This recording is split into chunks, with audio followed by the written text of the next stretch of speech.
What elevates a piece of jewelry to the status of a legend?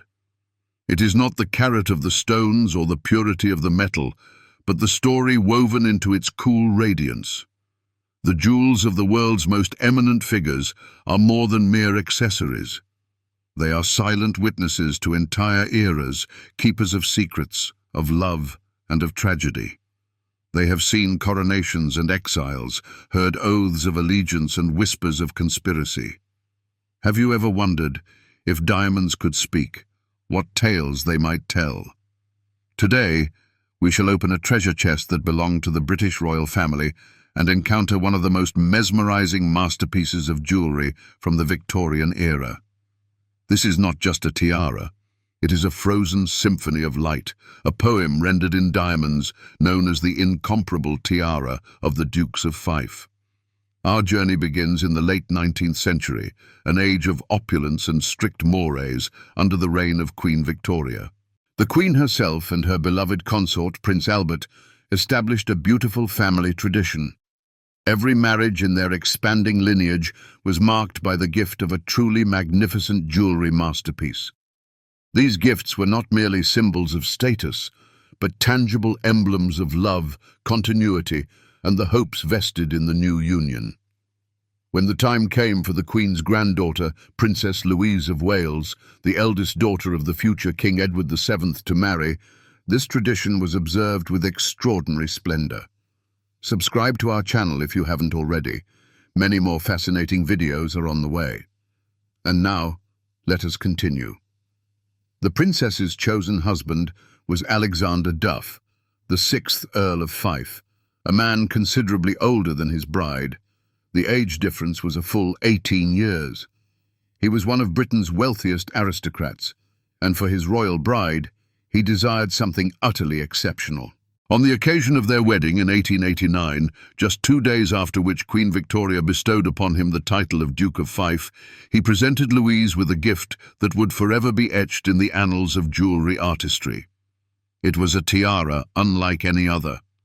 To create this marvel, the Duke did not turn to British court jewelers, but crossed the English Channel and went to Paris, the capital of jewelry fashion at the time. His choice fell upon Oscar Massin, a master whose name was synonymous with innovation and artistic genius. Massin was renowned for his ability to liberate diamonds, allowing them to breathe and live a life of their own, unshackled by heavy metal settings. It was he who was entrusted with the task of creating a diadem worthy of the Queen's granddaughter. The press of the day wrote with great enthusiasm about the work of art in the neo-Gothic style that had joined the treasury of the British aristocracy. But who was this mysterious Parisian master, and what secret did he embed in his creation, making cold stones burn with a living fire? Let us examine this masterpiece under the microscope of our imagination, for its magic lies in the details. In creating the Fife tiara, Oscar Massin sparked a true revolution. He abandoned the traditional heavy settings that dominated the jewelry design of that era. His goal was to create an illusion, as if the diamonds were floating on air, held together by an invisible force. At the heart of the tiara is a light, almost invisible platinum frame that crowns the head like a halo. From this base, like the Gothic spires of a cathedral, dozens of the slenderest pointed pinnacles of varying heights soar upward. This vertical aspiration and sharpness of line give the tiara its characteristic Gothic appearance, reminiscent of the grandeur of medieval cathedrals. But the main miracle is the stones. The tiara is studded with diamonds weighing a total of nearly 200 carats. But these are no ordinary diamonds. Massin predominantly used pear-cut stones, and most importantly, the briolette cut. The briolette is a complex and rare form of cutting, an elongated teardrop completely covered in triangular facets. Unlike standard stones, a briolette has no flat table on top. It is faceted on all sides to capture and reflect light from every conceivable angle. And here we arrive at Massin's greatest secret. Each of these teardrop-shaped diamonds, weighing from 1 to 10 carats, is not set rigidly. They are suspended on special, nearly invisible platinum hinges, a technique known as en pampille. This means the stones are in constant motion. They sway and rotate freely with the slightest turn of their wearer's head. Imagine the effect. Princess Louise turns to look at her husband, or simply gives a gentle nod, and the entire tiara comes alive. Hundreds, thousands of flashes and rainbow glimmers dance across the facets of the diamonds, creating a dazzling, almost hypnotic spectacle. This is not merely an ornament. It is a kinetic sculpture of light. It seemed as though a distant, yet incredibly bright star was burning on the Duchess's head, or that she was crowned with the frozen tears of pure light. This technical and artistic genius made the Fife tiara not just an accessory, but an extension of the Duchess herself, responding to her every movement, accentuating her grace and regality. Such an extraordinary treasure was not made to gather dust in a vault. For Princess Louise, the first Duchess of Fife, the tiara became more than a wedding gift. It was her signature piece. It was part of her public persona, a symbol of her status, and without a doubt, her most beloved piece of jewelry. No significant event in her life was complete without this memorable and dazzling diadem. We can see her wearing the tiara in official portraits, where the serene brilliance of the diamonds contrasts with the soft velvet of her gowns. But the tiara truly came to life at grand celebrations. All of Europe could admire the jeweled marvel when, in 1896, Louise attended the wedding of her younger sister, Princess Maud, to Prince Carl of Denmark. In the splendor of the ballrooms of Westminster Abbey, her tiara shone brighter than hundreds of candles. But perhaps the tiara's most magnificent appearance was in 1911. That year, Louise's brother, King George V, ascended to the throne of the British Empire. At his coronation ceremony, one of the most lavish events of the early 20th century, the Duchess of Fife appeared in all the splendor of her station. Her fiery crown was the perfect complement to the majesty of the moment, proclaiming not only her family's wealth, but also her unbreakable bond with the monarchy.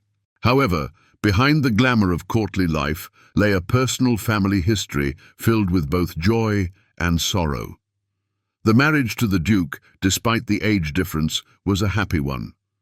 But their firstborn, a son named Alistair, was stillborn, which was a great sorrow for the couple.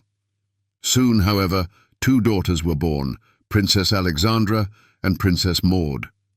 Under the laws of the time, the ducal title and estates could only be passed down the male line. The birth of daughters meant that with Alexander Duff's death, his title would become extinct. But here, Queen Victoria herself intervened. Understanding the importance of preserving the legacy for her granddaughter's family, she issued a special patent that allowed the title of Duke of Fife to be passed to Louise's daughters and their male heirs. Thus, the tiara became not just an ornament, but a symbol of a unique female line of succession, a symbol of the will and power of the great queen.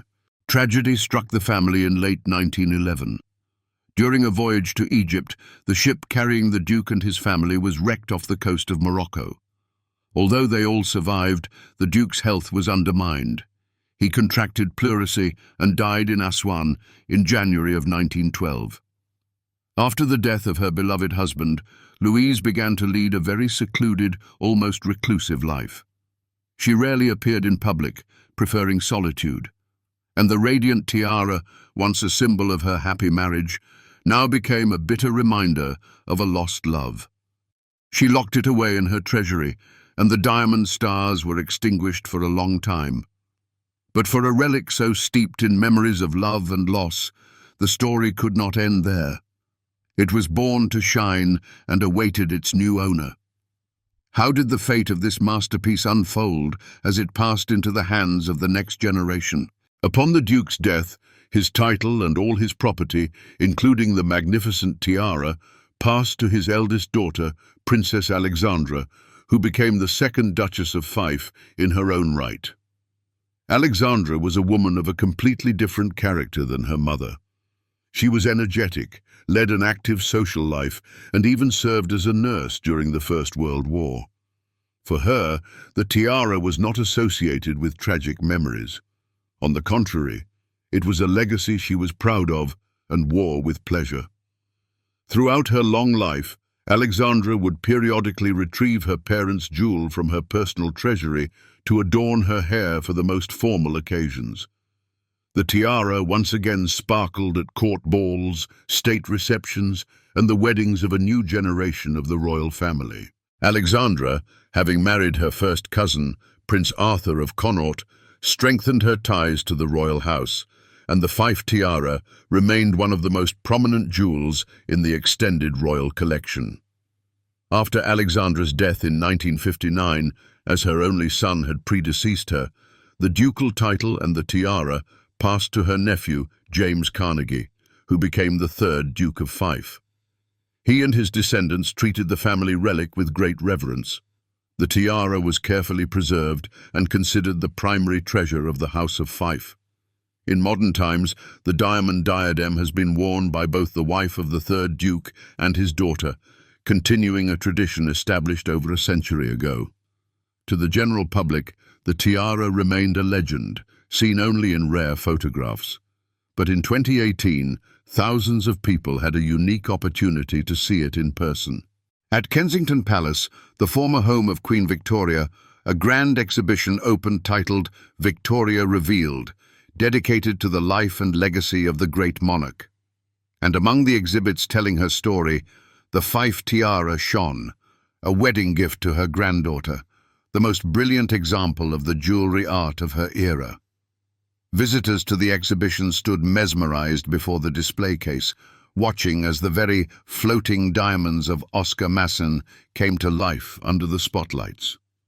For more than a century, the tiara was a private treasure, a symbol of a noble house passed down from generation to generation.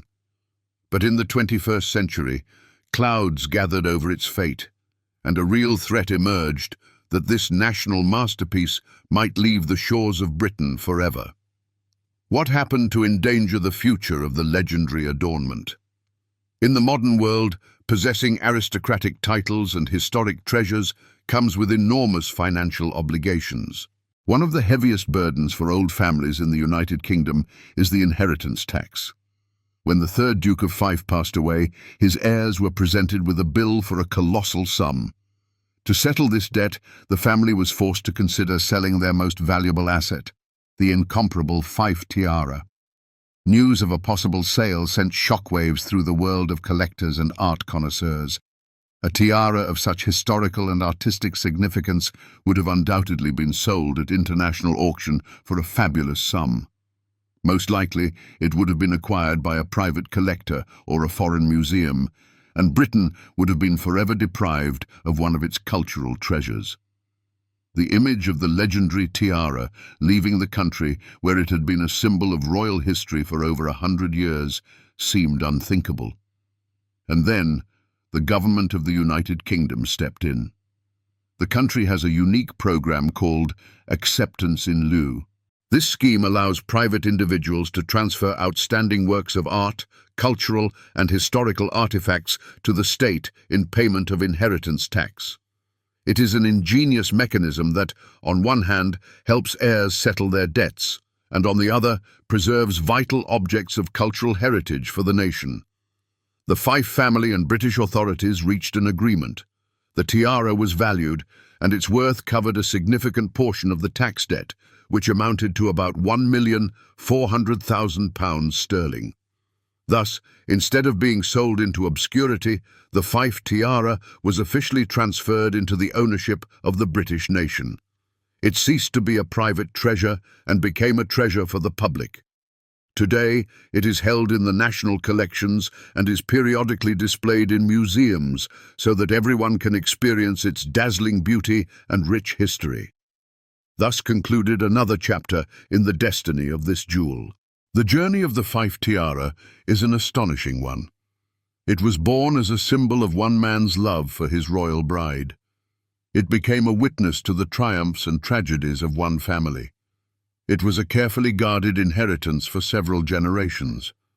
And in the end, it was transformed into a national treasure, saved from oblivion by its enduring value. This is a story not just about 200 carats of diamonds, It is a story of how a piece of jewelry can absorb the spirit of an age, become a keeper of memory, and a symbol of the cultural identity of an entire nation. And gazing at its ethereal glow, one cannot help but wonder, what other secrets do these stones hold? And what stories will our own most precious heirlooms be able to tell about us 100 years from now? If you were as mesmerized by the story of the Fife tiara as I was, please support this video with a like and subscribe to the channel so you don't miss new journeys into the world of the most legendary treasures. And be sure to write in the comments which famous piece of jewelry you would like to hear about next.